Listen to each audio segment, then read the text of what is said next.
Good evening, everybody. I'm here today to turn the light that on Parkinson is just not uh, a heart disease, a heart disease to live with, but you can be positive, live a healthy, active lifestyle. I'm happily married, and I make plans and keep them, and that's what my speech is all about. It's for the newly diagnosed, anyone with Parkinson or a family member who has Parkinson. I hope I inspire them to be positive and happy. I hope with my Parkinson story by Diana Rackless. I hope that what I've learned will help you. What I have learned is how to stay positive. It makes all the difference. In 2009, I was 35 years old. One day, my dad noticed my left hand, the one I write with, was shaking. That shaky tremor. He told me that it had to be looked at. So I made an appointment with my doctor and eventually had an MRI. I was referred to by Dr. Grimes, who gave me the diagnosis: you have Parkinson's. Stop. You can keep going, but just try to face the mic. Oh. So turn this way a bit. Okay. Well, just read this way. Okay. Okay. Okay.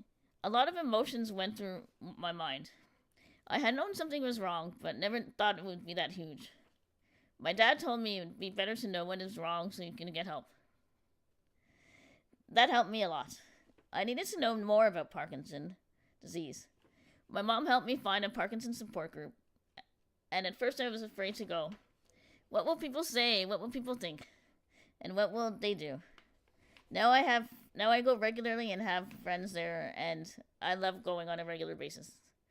It doesn't bother me at all any more than I am the youngest one there. I'm 43. Everyone in the group is there for the same reason, and everyone is very welcoming. When I was first diagnosed, I knew nothing about Parkinson's disease or dystonia. I was very scared. The hand tremor was not the only symptom. Suddenly, one day my left foot was in a lot of pain and clenched. I couldn't strain it. Then it twisted on its side and all the toes curled under. And then the right foot did the same thing. I couldn't walk or even stand while this was happening. Very scary time. I now know that this is called dystonia and is related to the Parkinson's disease. I can tell you it is going to happen. I can tell you when it is going to happen because I feel a tingling starting in my left leg. One day it happened in a mall food court when I was with my husband Daniel and my best friend Shauna. I couldn't walk and the pain was awful. When my foot started to relax, I could walk awkwardly at least. Shauna tried to get my mind off the pain and what I was going through. She was a very big help. I was worried about what people would think as I limped. Shauna said I looked like I had two broken feet. And she said the best answer to my fear. She told me that anyone looking at me in so much difficulty would be impressed. They would think, look at that woman, walk without a wheelchair or walker or cane. She's so strong. It was a good lesson for that woman.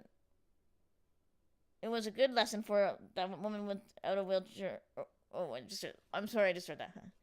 It was a good lesson for my husband too. He now knows what is happening and has learned how to help me get through it. The dystonia episode lasted about 3 hours. We took a cab, and by the time we got to Shauna's place, it was over. Suddenly, it was just poof, it had never happened. Part of my anxiety was not knowing what was happening. Now I know that the episode will end and helps me overcome my anxiety. It sometimes happens as much as 3 times a day, and sometimes not at all. The episode can last for hours or just a few minutes. I found it related to Parkinson's disease and called dystonia. I have also learned that it happens because of a misfiring in my brain. There's nothing mechanically wrong with my feet when I'm not having a dystonia event. Everything is fine with me, my feet, and I look fine. Like nothing's wrong. I never had anxiety, but a big part of Parkinson's disease, and now I have pills and I take them and they help. Another incident happened when I was going on a family trip. We had to make sure that there was a wheelchair waiting for me at the airport in case my dystonia acted up. It usually happens when I'm anxious or worried. So of course I became anxious and worried. And I was hit by a dystonia attack. It took 2 big strong men to lift me up in the wheelchair onto the plane. As soon as I was in my seat, buckled in, I was feeling safe again. Poof, like I said before, when I'm feeling safe and everything, nothing's wrong, and no anxiety, it's like it's not even there, it doesn't even happen, and it goes away. And the dystonia was gone just like that. When we landed, I was fine and off the plane. It must have been quite a show for anyone who saw how I was carried onto the plane and how walking off when I left. I have to deal with that kind of situation every day. It's because I take care of myself, so I have more good days. One of the best things I do about the dystonia attacks I learned from my yoga therapist and good friend Eric Peters. I learned how to be relaxed, how to do yoga breathing to fight my worrying and anxiety. What Eric taught me helps the episode end more quickly. Before Eric, I used to get panic attacks and fear of unexpected dystonia in unexpected places. He told me, take a picture in my mind of where I'm going to, tell myself, and I'll be okay.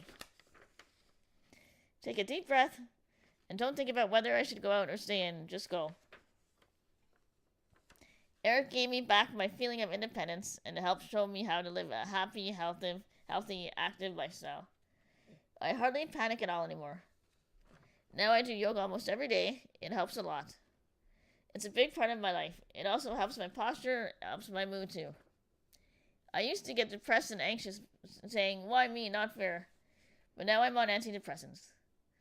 I'm used to this now. At first I was stubborn and did not want to take the antidepressants because they can cause you to gain weight. But my happiness and health are important to me, and it's important in how you feel, not just about your weight. So now I take them when I need them. And yes, I did gain weight. I did not like how I looked or felt with the extra weight, so I did something about it. I decided I wanted a healthy BMI. Body mass index. I started eating healthy snacks such as an apple or a handful of almonds instead of sweets.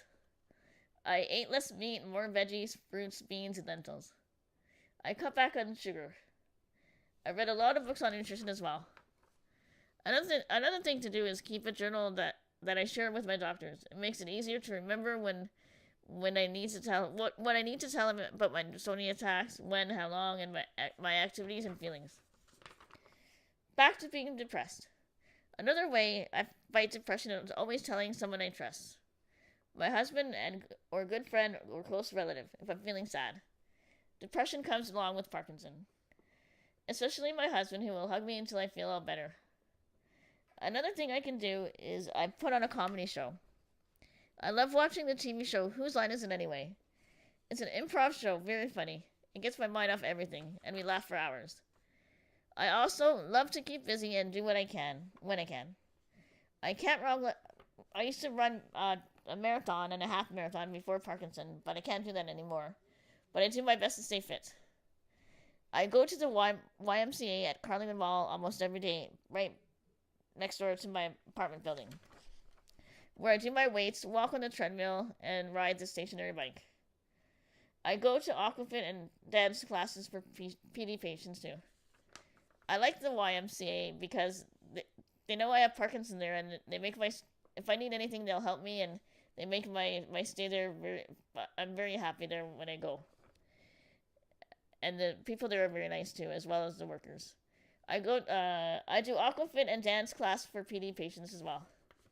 I do what I can. I also love to play Scrabble, good for the mind, and gets your mind off the pain and other things you're thinking about with Parkinson.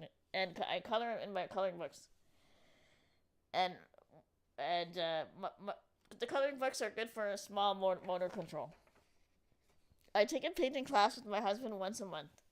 And I love karaoke, even though I'm not that great at it, which is also good for exercising my voice, but I have fun. I want to have the best life I can, so I take care of myself, good and bad days, eat healthy, and exercise every day that I can. Even on a day when dystonia or anxiety has kept me all night, it is especially important for good nutrition. Gives you the energy you need on that bad day, no sleep day. On one of these tired days, it's still important to set myself small goals. If I made a plan to go out, I do it, because if you stay home, you feel much worse. and it can trigger the dystonia much longer. On a good day, I can set bigger goals. I always feel good when I accomplish something that I have set out to do.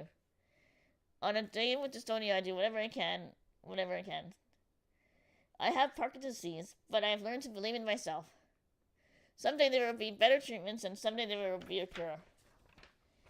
Overall, I feel content.